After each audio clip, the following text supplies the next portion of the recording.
नमस्कार दोस्तों, स्वागत है आपका हमारे चैनल पॉलिटेक्निक क्लासेस में। फ्रेंड्स, जैसा कि आपको पता मैं मैकेनिक्स का मॉक टेस्ट करा रहा हूं, जिसमें मैंने एक मॉक टेस्ट में कंप्लीट करा चुका था। आज मॉक टेस्ट नंबर 2 है, जिसका वीडियो सोल्यूशन मैं आपके लिए लेके आया हूं। ठीक है फ्रेंड्स, तो जिन लोगों ने अच्छा परफॉर्म किया, कई बच्चों ने बहुत ही अच्छा परफॉर्म किया। 46 नंबर आए हैं, 44 नंबर आए, अभी तक मैंने देखा है हाईएस्ट नंबर 46 आए हैं कई बच्चों के, 2-3 बच्चों के। तो उनको भाई बहुत बधाई, वो हमारे टॉपर हैं अभी तक के। मैं इसकी लिस्ट बहुत जल्दी आप लोग को टेलीग्राम चैनल पर पोस्ट कर दूँगा। ठीक है फ्रेंड्स, तो जो लोगों ने बेटा जिनके क्वेश्चन गलत हो गए थे, जो कुछ क्वेश्चंस के आंसर मैच नहीं कर रहे थे, किसी के आंसर मैच नहीं कर रहे थे, किसी क्वेश्चन जो गलत हो गए थे, सभी का मैं सॉल्यूशन लेके आया हूँ। मैं सारे क्वेश्चंस का आपको सॉल्यूशन बताऊंगा, किस तरीके से आंसर आते हैं सबके, और जो क्वेश्चन गलत हुए थे वो लोग आप लोग कैसे सही कर सकते हैं अपने क्वेश्चंस को।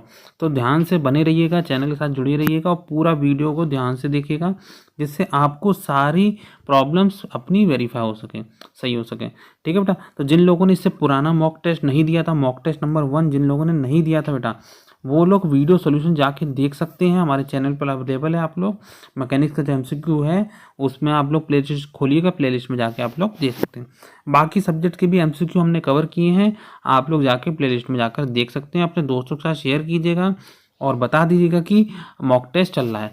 बेटा मैं आपको बता दूं, हमारा ही एक ऐसा चैनल है जो कि आप लोगों के लिए टेस्ट करवा रहा है। ऐसा और कोई चैनल नहीं है बेटा कि जो आपको मॉक टेस्ट कराए।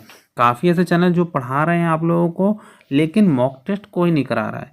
तो मॉक टेस्ट केवल हम करा रहे हैं, इसीलिए आप लोग अपने दोस्तों के साथ बताइए। इसीलिए हमारा जो चैनल है पॉलिटेक्निक क्लासेस, वो क्यों अलग है बाकी चैनल से।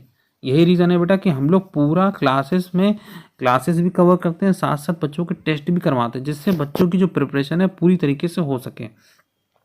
ठीक है फ्रेंड्स, तो अपने दोस्तों के साथ ज़्यादा से ज़्यादा शेयर कीजिएगा और इसी चैनल के साथ जुड़ जाइएगा। इसी तरह से हम लोग नए नए चीज़ें आपके लिए लेते आते रहेंगे, जिससे आपकी जो तैयारी है बहुत अच्छी हो सके। और अपने दोस्तों के साथ से भी शेयर कीजिएगा, ताकि वो लोग भी पढ़ सकें, टेस्ट दे सकें और अपनी परफॉर्मेंस को जज कर सकें। ठीक है फ्रेंड, तो चलिए स्टार्ट करते हैं आज का सेशन। बाकी आप लोग टेलीग्राम चैनल पर जरूर जुड़िएगा, क्योंकि टेलीग्राम चैनल पर ही हम लोगों ने क्या किया है, सारी इन्फॉर्मेशन आप लोगों को डालते रहते हैं, डेली अपडेशन आपको मिलती रहती है। ठीक है फ्रेंड, हमारा लिंक डिस्क्रिप्शन में दे रखा है। ठीक है फ्रेंड, तो चलिए स्टार्ट करते हैं आज का सेशन। आज के सेशन का जो सबसे पहला क्वेश्चन है, in a simple machine if the mechanical advantage is 40 and the velocity ratio is 50 then the efficiency is. एक साधारण मशीन में यदि यांत्रिक लाभ 40 और वेगानुपात 50 है तो दक्षता कितनी होगी। ऑप्शंस हैं 80, 70, 75 और 85। 4 ऑप्शंस दे रखे हैं, आप लोग सबको क्लियर हो रहा है बेटा। ठीक है बेटा, बहुत इजी क्वेश्चन पूछा गया था, बहुत ही बच्चों का इसका आंसर सही आया है। ठीक है बेटा, तो आपको बात की जाए, मैकेनिकल एडवांटेज आप लोगों को दे रखा है 40। ठीक है बेटा, वेलोसिटी रेशियो दे रखा है आप लोगों को 50। तो आप लोग को एफिशिएंसी निकालते हैं। एफिशिएंसी का फॉर्मूला आपको पता होना चाहिए। एफिशिएंसी का फॉर्मूला क्या होता है, mechanical advantage upon velocity ratio, और परसेंटेज में हम लोग 100 से गुणा कर देते हैं। तो मैकेनिकल एडवांटेज कितना है, 40 डिवाइड बाई 50। 40 डिवाइड बाई 50 कितना होगा बेटा, 0.8, और 100 से गुणा कर देंगे तो 80। अप्रॉक्सीमेटली 80% आंसर आ रहा है हमारा। तो ऑप्शन कौन सा सही है, सबको क्लियर हो रहा है बेटा। ऑप्शन सही है हमारा ए। क्लियर हो गया बेटा सभी लोग को, मैंने आपको सॉल्यूशन करा के दिखा दिया है। तो 80 इसका आंसर होगा, बहुत ईजी क्वेश्चन था। चलिए नेक्स्ट क्वेश्चन बात करते हैं। जो क्वेश्चन मैंने टेस्ट में पूछा था, which does not belong to the category of simple machine. ऐसा कौन सा पार्ट है जो हमारा कैटेगरी, जो सिंपल कैटेगरी की मशीन पे लाई नहीं करता है। पहला ऑप्शन है स्प्रिंग, दूसरा ऑप्शन है स्क्रू, तीसरा ऑप्शन है वेज, चौथा ऑप्शन है पुली। ठीक है बेटा, स्प्रिंग, स्क्रू, वेज और पुली, तो चारों बेटा आपको पता है। सिंपल मशीन में कौन सा नहीं लाई करता वो आपको बताना है, वो आंसर है आपका ए ऑप्शन सही है। क्लियर हो बेटा, स्प्रिंग आप लोग का सिंपल मशीन की कैटेगरी में लाई नहीं करता, स्क्रू होता है, वेज होता है, पुली होता है। ठीक है बेटा, तो ऑप्शन कौन सा सही है, ए ऑप्शन सही है। सबको क्लियर हो रहा है बेटा। नेक्स्ट क्वेश्चन की बात की जाए, question number 3, in an ideal machine the output as compared to input is. बहुत ईजी क्वेश्चन पूछा गया था, ये तो बेटा सबको पता होगा। एक आदर्श मशीन में आउटपुट की तुलना में इनपुट क्या होता है। ठीक है बेटा, आप लोगों को बताना है कि आउटपुट जो होता है इनपुट की तुलना में कैसा होता है, लेस होता है, मोर होता है, इक्वल होता है, मे बी लेस और मोर डिपेंडिंग अपॉन एफिशिएंसी। ठीक है बेटा, तो चारों ऑप्शन दे रखे हैं, फटाफट आप लोग कमेंट करके जरूर आंसर बताइए। तो आइडियल मशीन की बात की जाए, आदर्श मशीन आप लोग जानते हैं, आदर्श मशीन वो मशीन होती है जिसकी दक्षता जो होती है हमारी क्या होती है, 100% होती है। ठीक है बेटा, तो आप लोग क्लियर है। तो एक आदर्श मशीन में जो आउटपुट होता है, वो आउटपुट हमेशा क्या होता है, और इनपुट की तुलना में वो हमेशा क्या होता है बेटा, बराबर होगा। ये चीज़ ध्यान रखिए बेटा। आइडियल मशीन्स होती है तो आइडियल मशीन की एफिशिएंसी 100% तब होती है जब इनपुट बराबर हमारा क्या होता है बेटा, आउटपुट होता है। चीज़ें बेटा क्लियर हो गई हैं। तो ऑप्शन कौन सा सही है, सी ऑप्शन हमारा सही होगा। चलिए नेक्स्ट क्वेश्चन की बात करते हैं। क्वेश्चन नंबर 4 देख लीजिएगा। What is the maximum efficiency of the lifting machine. Lifting machine की मैक्सिमम दक्षता, अधिकतम दक्षता बतानी है। ठीक है ना, अधिकतम दक्षता हम लोग को बतानी है कि क्या होगी। पहला ऑप्शन देख लीजिएगा बेटा, पहला ऑप्शन है 1/m, दूसरा ऑप्शन है 1/m into v are, means ऐसे लिखा 1/m into v r. Next option है m/v/r, डी ऑप्शन है v/m। तो आप बेटा आप लोगों ने पढ़ रखा था, मैंने भी कराया हुआ है बेटा। जिन लोगों ने नहीं देखा है मेरा थ्योरी वीडियो, आप लोग जाकर देख लीजिएगा। मैकेनिकल जो हमारी फर्स्ट ईयर की प्लेलिस्ट बना रखी है बेटा हम लोगों ने, सिविल फर्स्ट ईयर की प्लेलिस्ट में आप लोगों को मैकेनिक्स की वीडियोस मिल जाएंगी थ्योरी की, वहाँ पर आप लोग जाके सब लोग पढ़ लीजिएगा। मैंने पूरा अच्छे से प्रूफ कराया हुआ है।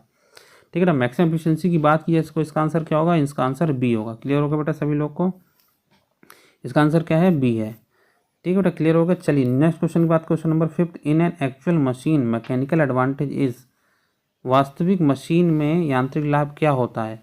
यूनिटी होता है, लेस देन यूनिटी होता है, less than velocity ratio and greater than velocity ratio. तो चार ऑप्शंस दे रखे हैं, फटाफट सभी लोग कमेंट करके आंसर बताइएगा बेटा। एक्चुअल मशीन्स, तो आप लोगों को मैं बता दूं बेटा सब सारी मशीन्स, इसीलिए मैं क्वेश्चन दे रहा हूँ। आइडियल मशीन पढ़ लीजिएगा, एक्चुअल मशीन पढ़ लीजिएगा बेटा। ये सारी मशीन्स को अच्छे से पढ़ लीजिएगा, इनकी एफिशिएंसी पढ़ लीजिएगा।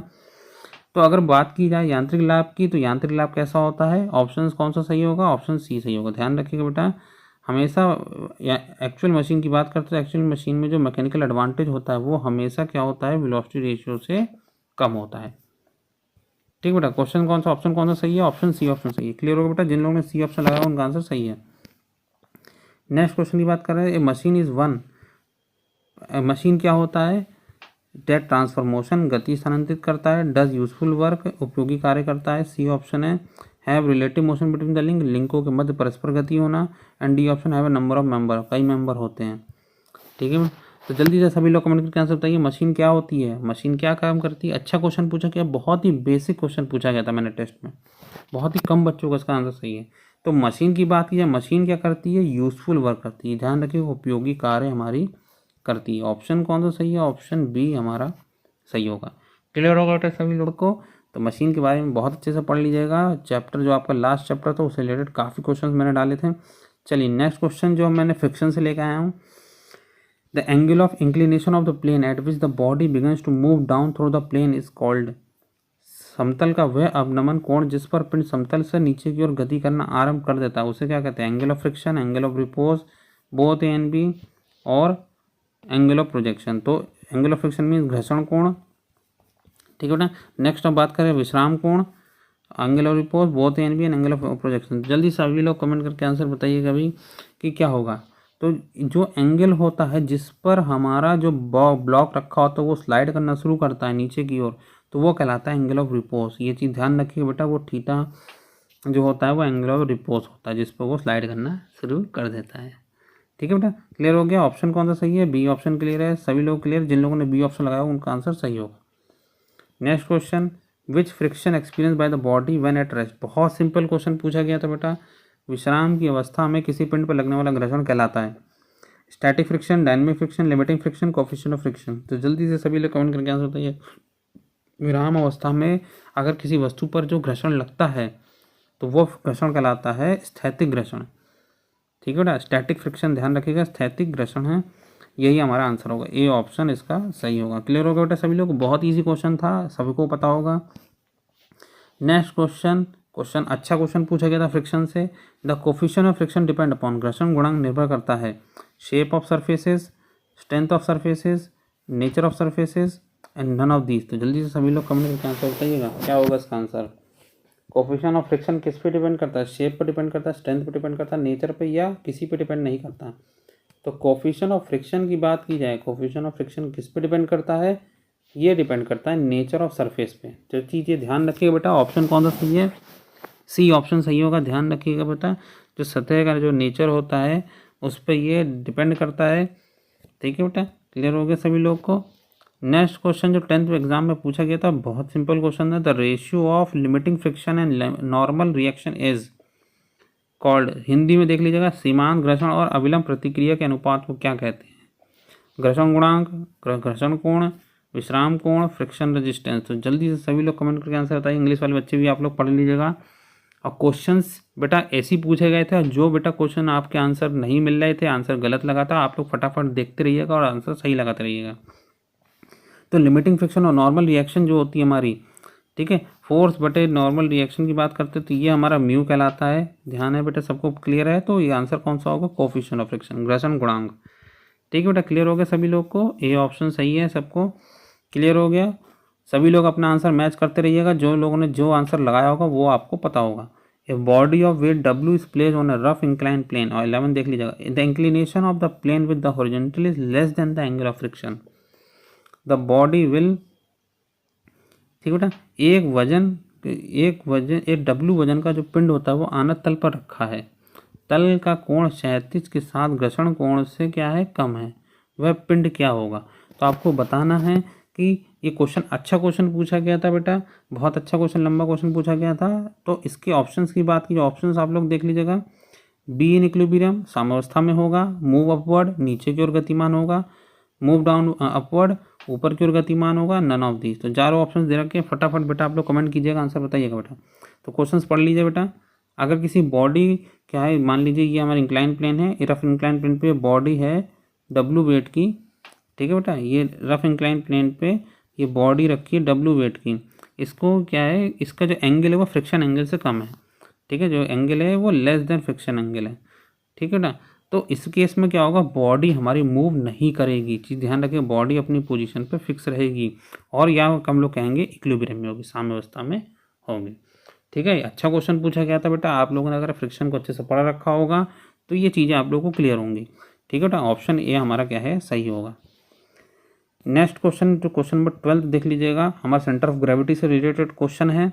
पिंड का गुरुत्व केंद्र के भी हो सकता है, the centre of gravity of a body can be of the body, ठीक है बेटा। तो जल्दी सभी लोग कमेंट करके आंसर बताइएगा, ऊपर, नीचे, अंदर, बाहर, अप, डाउन, इनसाइड, आउटसाइड। तो जल्दी सभी लोग कमेंट कीजिएगा बेटा, बहुत अच्छा क्वेश्चन है। इस टाइप के क्वेश्चंस आपके एग्जाम में ज़रूर पूछे जाएंगे सेंटर ऑफ ग्रेविटी से। तो कई बच्चों ने इसका आंसर सही भी लगाया। पिंड के गुरुत्व केंद्र की बात की जाए तो पिंड का जो गुरुत्व केंद्र होता है वो पिंड के अंदर भी होता है बेटा, सभी को पता है, पिंड के अंदर होता ही होता है, लेकिन पिंड के बाहर भी होता है, बॉडी के बाहर भी हमारी सेंटर ऑफ ग्रेविटी लाई करती है। तो ये चीज़ ध्यान रखिएगा बेटा। ऑप्शन कौन सा सही है? ऑप्शन हमारा बाहर जो है, ठीक है ऑप्शन, ठीक है बेटा, क्लियर हो गया सभी लोग को? तो डी ऑप्शन हमारा सही होगा। चलिए नेक्स्ट क्वेश्चन, क्वेश्चन नंबर 13 देख लीजिएगा। किसी त्रिभुज का गुरुत्व केंद्र उस त्रिभुज के आधार से उसकी ऊंचाई का कितना भाग होता है? The centre of gravity of triangle is what part of height h from the base of the triangle. ये अच्छा क्वेश्चन है, ट्रायंगल के सेंटर ऑफ ग्रेविटी से रिलेटेड क्वेश्चन है। ऑप्शंस की बात कीजिए, h/2, h/3, h/4, h/5, ठीक है बेटा। जल्दी सभी लोग कमेंट करके आंसर बताइएगा बेटा। सेंटर ऑफ ग्रेविटी ट्रायंगल से रिलेटेड पूछा गया है, उसका सेंटर कहाँ पर लाई करता है? बेस से। तो अब बेटा बेस से बात कीजिए तो बेस से कहाँ पर होता है? ये जो ट्रायंगल होता है इसका सेंटर ऑफ ग्रेविटी जो G होता है ये बेस से होता है हमारा 1/3। ध्यान रखिए, टोटल हाइट हमारी h होती है ट्रायंगल की, तो h से मतलब बेस से 1/3, ऊपर से हमारा एपेक्स से, ठीक है बेटा, वर्टेक्स से हमारा कितना होता है? 2h/3। ये चीज़ ध्यान रखिएगा। तो ऑप्शन कौन सा सही है? ऑप्शन बी ऑप्शन सही है।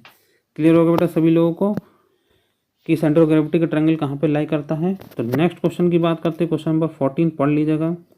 आयत, जिसे हम लोग कहते हैं रेक्टेंगल, ठीक है, वर्ग, स्क्वायर, समांतर चतुर्भुज, पैरेललोग्राम का गुरुत्व केंद्र कहाँ स्थित होता है? Where is the centre of gravity of parallelogram, square and rectangle located?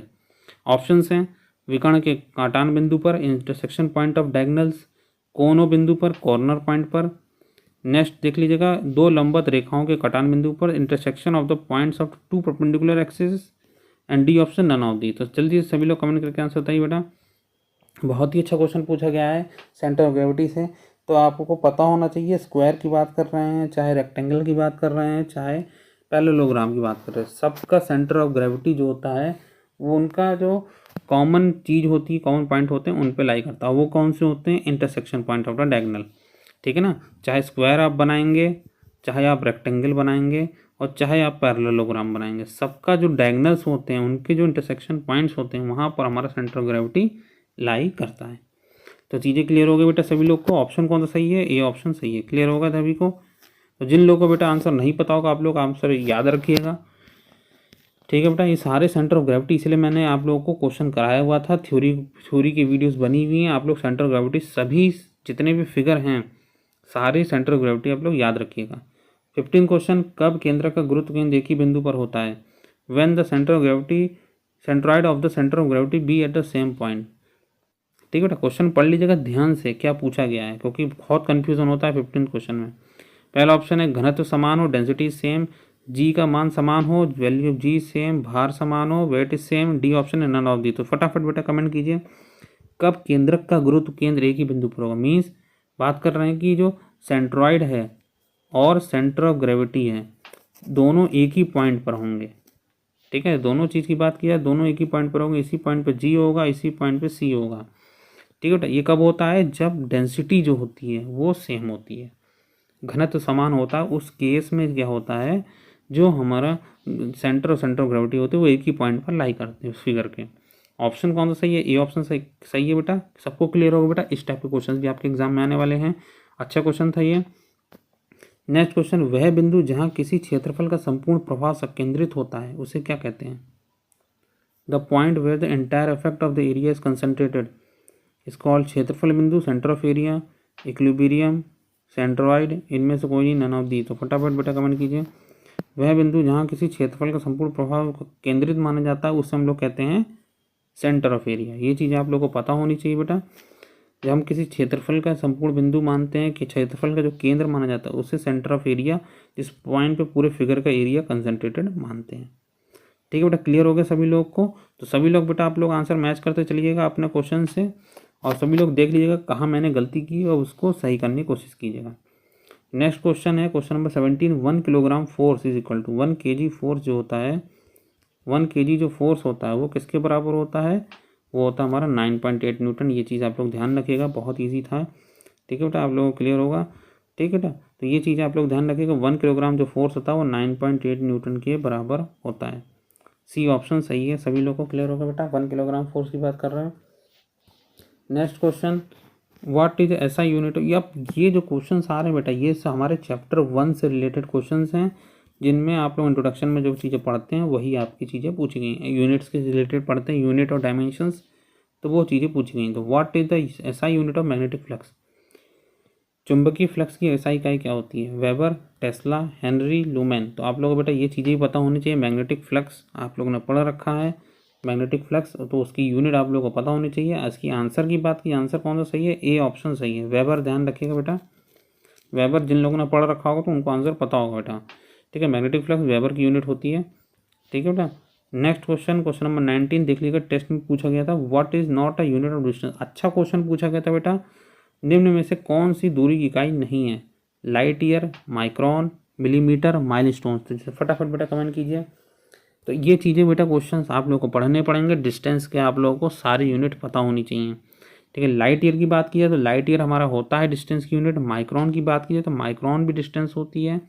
Millimetre की बात की जाए तो मिलीमीटर भी हमारी डिस्टेंस की यूनिट होती है। लेकिन माइलस्टोन जो होता है वो हमारा डिस्टेंस की यूनिट नहीं होती है, इसीलिए यही ऑप्शन सही है। ठीक है ना, माइलस्टोन क्या होता है? वो एक पत्थर की बात की जाए, माइलस्टोन मीन्स एक पत्थर होता है जहाँ पर हम लोग डिस्टेंस लिखते हैं कि कौन सी सिटी या कौन सा जगह कितनी दूरी पर होता है। ठीक है, तो माइलस्टोन हमारा डिस्टेंस की यूनिट नहीं होता। तो ऑप्शन कौन सा सही है? डी ऑप्शन सही है। क्लियर हो गया बेटा सभी लोग को ये चीज़ें? Next question, question number 20।